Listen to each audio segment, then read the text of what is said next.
Hello guys, അപ്പോൾ ഇന്നത്തെ vlog എന്ന് പറഞ്ഞാൽ ഞങ്ങൾ വൈക്കത്ത് അമ്പലത്തിൽ പോയിട്ടുണ്ടായിരുന്നു. വൈക്കത്ത് ഉത്സവമാണ് അമ്പലത്തിൽ. അപ്പോൾ അതുകൊണ്ട് ഞാനും അമ്മയും അച്ഛനും അനിയനും കൂടെയാണ് പോയിട്ടുണ്ടായിരുന്നത്.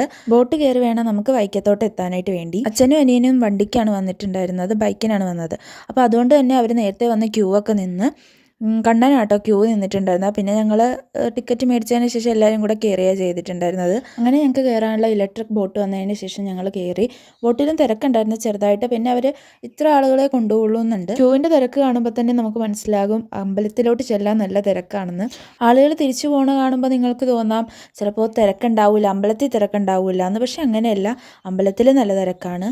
വൈക്കത്ത് അമ്പലത്തിൽ ഉത്സവം തുടങ്ങിക്കഴിഞ്ഞാൽ തിരക്കാണെന്ന് എല്ലാവർക്കും അറിയാം. പ്രത്യേകിച്ച് അഷ്ടമിക്ക് നല്ല തിരക്കായിരിക്കും. ഞങ്ങൾ അഷ്ടമിയുടെ അന്നല്ല കേട്ടോ പോയിട്ടുണ്ടായിരുന്നത്, അഷ്ടമിയുടെ മുന്നത്തെ ദിവസമാണ് ഞങ്ങൾ പോയിട്ടുണ്ടായിരുന്നത്.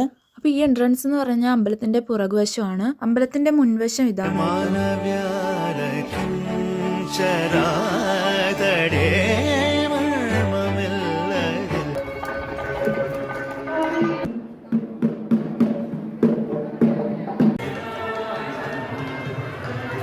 പിന്നെ നമ്മൾ ആനച്ചമയമൊക്കെ കാണാനായിട്ട് പോയിട്ടുണ്ടായിരുന്നു. ഇതാണ് ആനച്ചമയം. ആനയെ ഒരുക്കുന്ന സാധനങ്ങളൊക്കെയാണ് ഈ കാണുന്നത്.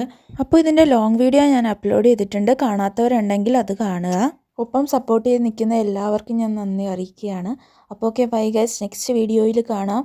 എല്ലാവരും സബ്സ്ക്രൈബ് ചെയ്യാൻ മറക്കരുതേ.